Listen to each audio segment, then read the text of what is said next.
This is the story of a soldier who operates your nation's Patriot missile defense systems. It begins in California, with a little girl raised by two moms.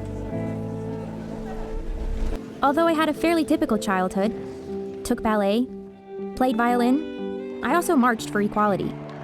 I like to think I've been defending freedom from an early age, to marry my other mom. With such powerful role models, I finished high school at the top of my class, and then attended UC Davis, where I joined a sorority full of other strong women. But as graduation approached, I began feeling like I'd been handed so much in life, a sorority girl stereotype. I needed my own adventures, my own challenge. And after meeting with an Army recruiter, I found it. A way to prove my inner strength, and maybe shatter some stereotypes along the way. Hey guys, and welcome back to Generation Y. Thought we would just carry on with everything that's going on in Russia and Ukraine. Seems that what I was saying yesterday, and that it looks like Putin is going for the whole of the Ukraine, possibly rings true. We have a map of where some of the incidents were yesterday, and as I do this now, or at least 15 minutes ago, they were literally knocking on the door of Kiev, which is, or as we used to say, Kiev, which is obviously the capital of the Ukraine, and so it's not looking great. And as we see this, I just thought it was a time to reflect on what's gone on over the last few years, because I think we can sometimes in the West be guilty of, as I said yesterday, of taking things for granted, assuming that the right people are in the right positions, and assuming malice rather than incompetence or buffoonery. So I remembered this. When I was 17, I quoted Zora Neale Hurston's How It Feels to Be Colored Me in my college application essay. The line that spoke to me stated simply, I am not tragically colored. There is no sorrow dammed up in my soul nor lurking behind my eyes. I do not mind at all.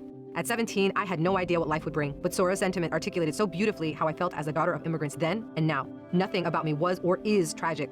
I am perfectly made.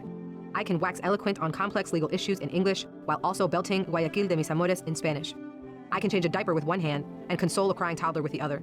I'm a woman of color. I am a mom. I am a cisgender millennial who's been diagnosed with generalized anxiety disorder.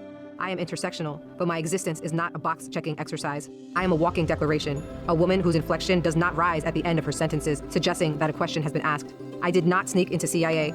My employment was not and is not the result of a fluke or slip through the cracks.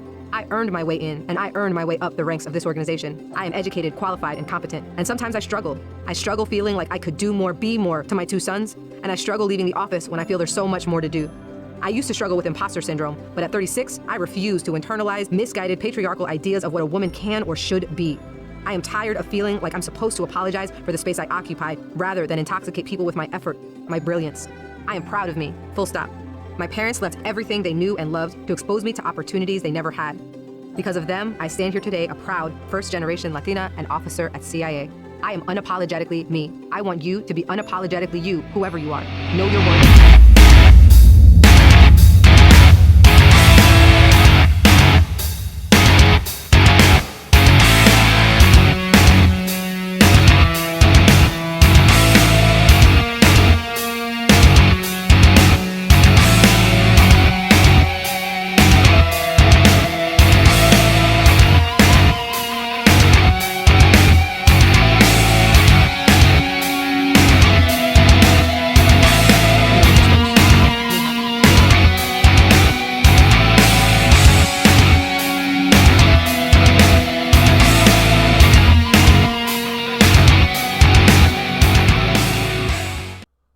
So, for those of you that don't know, a lot of this started back in 2013-14 when Obama said, if you mess around in Crimea, there will be hell to pay. And he unfortunately did nothing. But, again, as with almost everything with politics, there's two sides. I mean, a lot of people are anti-war at any expense. Although, obviously, America benefits enormously from being the big dog. They have the petrodollar, so essentially what that means is that their allies are in a way paying off the interest on their money printing. If they didn't have the allies that they have, and they didn't have the people signed up for the petrodollar, they just wouldn't be able to be 30 trillion in debt. They just wouldn't be able to do that. So that's something that, they're not doing it purely to be nice, much as I love my American audience. The politicians and the sort of oligarchs in the States, it's just part of running an empire. And then I thought the interesting thing was just how much the media sort of went after Trump, with regards to Russia, and saying he's going to cause World War III and da-da-da-da-dum. But, from what I remember, Trump was the first president in 60 years to not take the West into a war, including with Russia. And I think what we're seeing now is, obviously with somebody like Joe Biden, who, for Americans that are not outside of America, is viewed very much as a sort of crumbling old guy who's sort of losing his marbles, can't remember how to talk, can't remember what country he's in, can't remember what country he's referring to. And that definitely resonates around the world. If you are a head of state in another country, Joe Biden's definitely the person that you're going to be doing this under. Like, if you've had a plan of attack for a while, you're definitely, this is your moment. And I think that's why they're doing it. And that brings me on to something else that I didn't talk about yesterday, I don't think, that Putin was talking about with regards to why he very much wanted to. And like I said yesterday, I'm not on anybody's side. I think invading a country, unless you have an exceptional reason, is never the way forward, or incredibly rarely the way forward. But we do live on a planet that is, people unfortunately understand the language of power and being strong, and that's just a fact. We can't escape that, as much as people want to pretend we can. So Putin essentially said that he didn't like the fact that the West's kids were going woke, and he saw, birth rates declining and kids going insane, and talking about things that really don't matter, like whichever way you want to take the world forward in a positive manner. What the West's young people are doing is not going to end up that way, and that was his opinion. And so he said that was another reason that he would like to protect his country. So that was what he said. So a really tough situation, very complicated on all sides. It's incredibly disappointing to see how cowardly some of the Western leaders are being in this. We're seeing the Chinese sort of back the Russians, but the West are not backing the Ukraine. And, I'm not saying whether they should or they shouldn't, but they've made that sort of promise for years that they would. So it's almost comical, if it wasn't so serious, that the Ukraine are literally turning around going, guys, and even America, this huge powerhouse, massive military, and Biden won't even talk to the guy.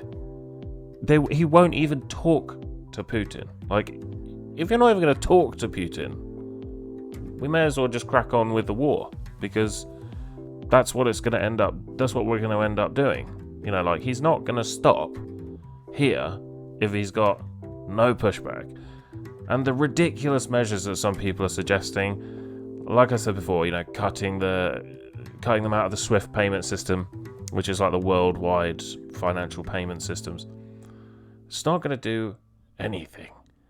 And Germany rely on, 79% of their energy comes from Russia. So they can't really do anything, because they, bent the knee to a 15-year-old girl with autism that dropped out of school at 11. Excuse me. For people in the UK, slightly better news, because a lot of people have been saying, oh, the gas from Russia. We don't really get much gas from Russia. I believe it's 1.5%. We get 47% from our own reserves. We get 40% from Norway, and then the buffer amount we get from the US, from Qatar, and stuff like that. There should not be any issues as far as gas. But there are definitely issues regarding a huge jostle in the New World Order, because you can't, if you're just going to let a country with a GDP smaller than Italy just go and land and just power grab, and you're going to just sit back and do nothing, but also not try and talk to them. Because what I'm saying is, like, we don't have to go and nuke Russia or something stupid like that, but we can't not talk to them and not put up any resistance and then expect to get any sort of respect. Anyway, thanks for watching. Anybody that is involved in this, I don't care what side you're on, please stay safe, and I will see you again soon.